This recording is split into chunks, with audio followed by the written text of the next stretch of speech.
My dear Sherlock Holmes, you do not know me, so first, let me introduce myself. My name is Arsène Lupin. To the French police, I am known as the gentleman burglar, though I find the word burglar far too common, but that's beside the point.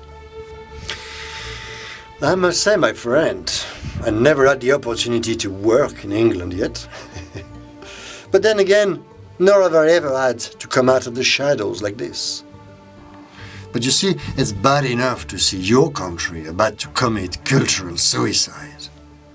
But when it threatens my own interests, oh well then, I have to put my foot down.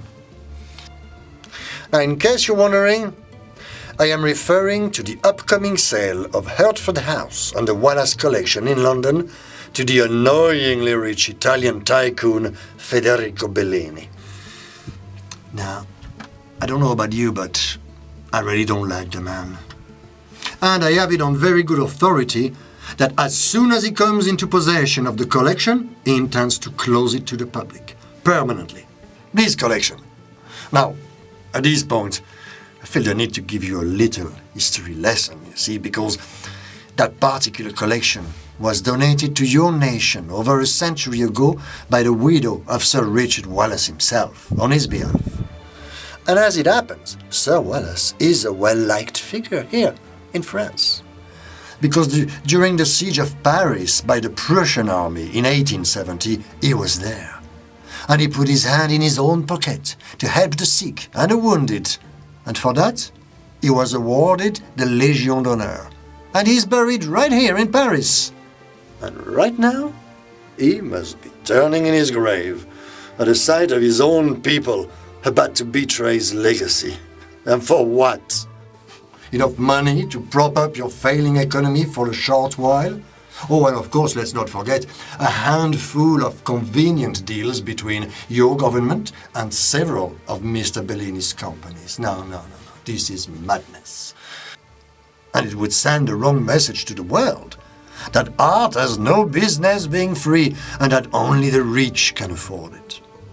And if we can sell the Wallace collection like a mere commodity, then why not sell the Metropolitan Museum of Art in New York? Or the Louvre here in Paris? No.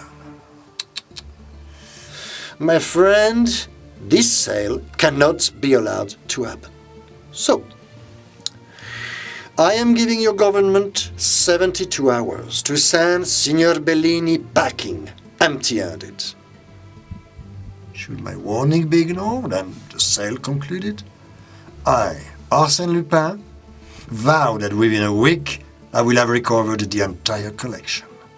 Now, I won't keep it, of course. This robbery I will do just for the pleasure. Because people like Signor Bellini need to be taught a lesson. And because your government ought to know better. As for the collection itself, well, I would turn it back to its rightful owner, the English people.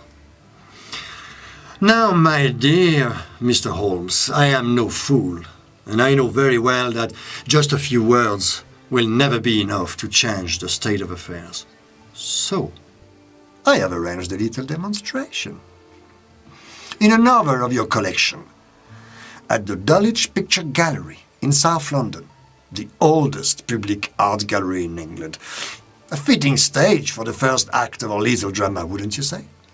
Well, there, in Gallery 13, hangs an 18th century oil canvas called The Guardian Angel by the Italian master Marcantonio Franceschini. Again, all very fitting. Well, my friend, tomorrow, March 23rd, at precisely 3 p.m., I will steal that painting, right under everybody's nose. Now, you can have it moved or you can leave it right where it is. It makes no difference to me. In just under 23 hours, that painting will be mine. So, to all those who will try to stop me, government officials, police force, even, I hope, the great Sherlock Holmes himself, I say this: do not underestimate the resources at my disposal, nor my resolve. Tomorrow then, 3 o'clock, and may the best thief win.